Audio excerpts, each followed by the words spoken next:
All right, new update video. As you can see, the truck has made it home.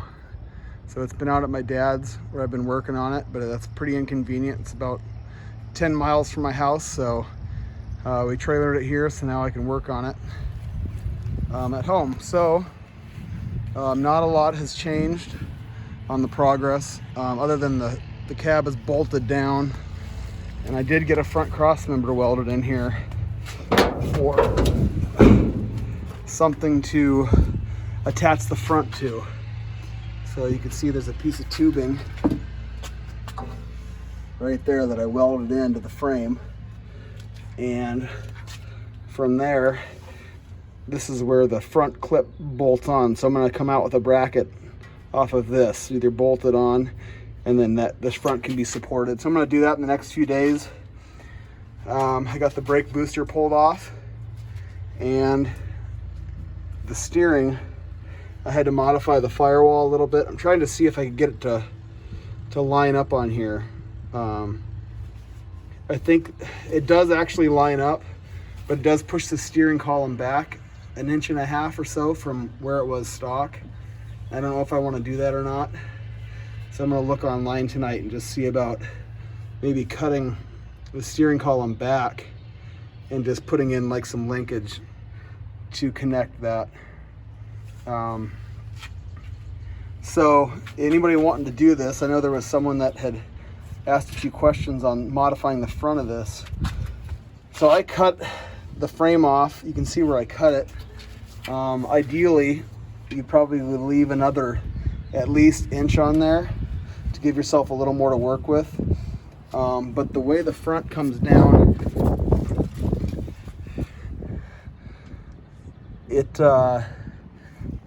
this surface here is about flush with the bottom of the frame where the two horns come through for the bumper.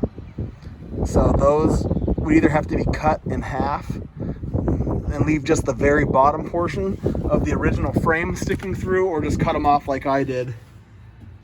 But I would say if you come 1 inch off of this front cross member straight down to the ground would be better than what I did, but I didn't have the luxury of knowing ahead of time how much I'd have to take off. I just knew I had to take some off, so we hacked it off there.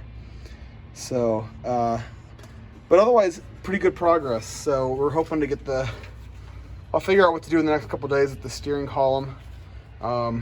Brake booster's pulled out just so I can maneuver the steering column around, and I've got a new master cylinder that can go on. And then, so once the steering is hooked up, that's the first priority. Steering, front clip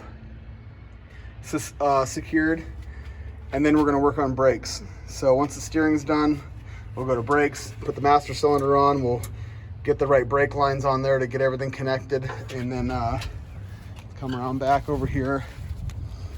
The brake lines are in pretty good shape, but the one on the back axle here is going to have to get replaced. It got crushed a whole bunch in moving it around.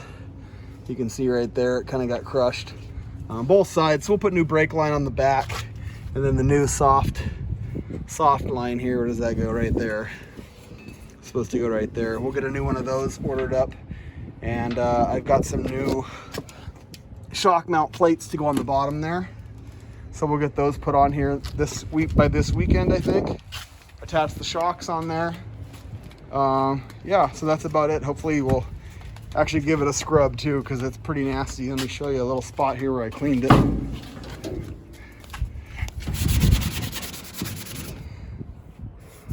So there's a lot of like black grime on there from 20 years of sitting underneath the tree.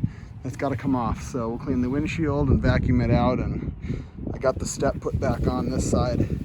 Not permanently yet, it's got a few bolts in there to put it back on. Yeah, so stay tuned, and we'll do an update here soon with hopefully the steering connected and master cylinder and brake booster put in.